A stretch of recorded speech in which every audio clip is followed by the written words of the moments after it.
بسم اللہ الرحمن الرحیم السلام علیکم ورحمۃ اللہ وبرکاتہ۔ اللہم صلی وسلم سیدنا و مولانا محمد وبارک وسلم۔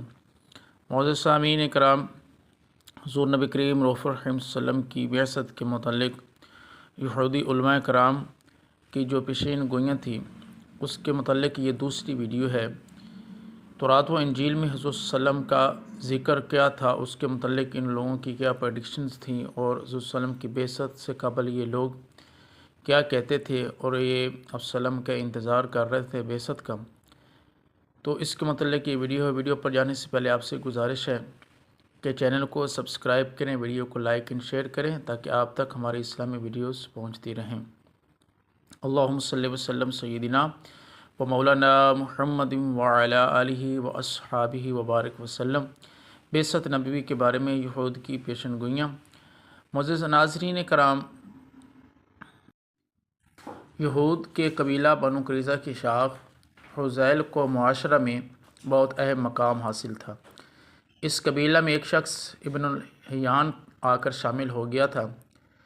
یہ تورات کا عالم، بڑا زاہد اور صاحب کرامت تھا۔ خشک سالی کے موقع پر بنو قریظہ کے ساتھ باران رحمت کے لیے بارگاہ الہی میں دعا کرتا تو رب تعالیٰ اس کی دعا کی برکت سے بارش نازل فرما دیتا۔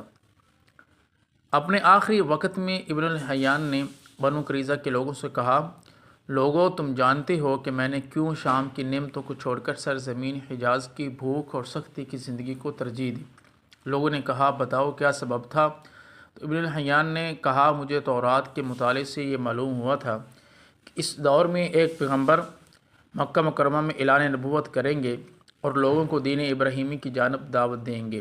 میں یہاں اس لیے آیا تھا، اگر ان کا دور نبوت نصیب ہو جاتا تو بقیہ عمر ان کی خدمت میں گزار دیتا، لیکن میری تمنا پوری نہ ہوئی۔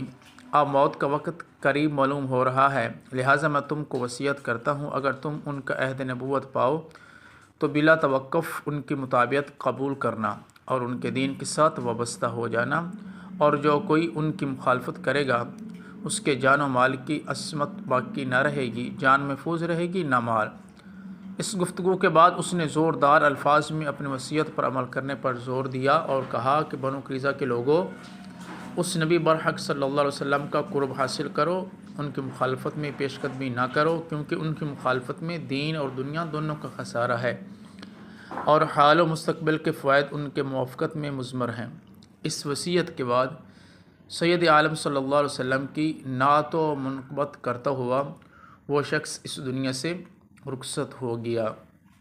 مدینہ منورہ تشریف آوری کے بعد نبی کریم صلی اللہ علیہ وسلم بنو قریظہ کے محاصرے کے لیے گئے، اور بنو قریظہ کی شاخ بنو حذیل کے ان سربردہ لوگوں نے جنہوں نے ابن الحیان کی وصیت سنی تھی، جب قلعہ کی فصیل سے سید عالم صلی اللہ علیہ وسلم کا دیدار کیا تو قبیلہ کے لوگوں سے کہا کہ یہ وہی پیغمبر صلی اللہ علیہ وسلم ہیں جن کے بارے میں ابن الحیان نے تمہیں وصیت کی تھی کہ ان پر ایمان لانا اور ان کا اتباع کرنا۔ ہم تو اب جا کر ان پر ایمان لائیں گے اور ان کی اتباع کریں گے، اپنے بارے میں تم خود فیصلہ کرو۔ اس گفتگو کے بعد بنو حذیل کے لوگ خدمت نبوی صلی اللہ علیہ وسلم میں حاضر ہو کر مشرف با اسلام ہوئے، لیکن بنو قریظہ کے لوگوں نے سرکشی اختیار کی اور ایمان نہ لائے۔ نبی کریم صلی اللہ علیہ وسلم نے محاصرہ سخت کیا اور ان کی سرکشی کے سبب انہیں قتل کیا۔ جو قتل ہونے سے بچ گئے انہوں نے جزیہ دینا منظور کیا۔ نبی کریم صلی اللہ علیہ وسلم نے بنو حذیل کے مسلمانوں کو ان پر حاکم مقرر فرما دیا۔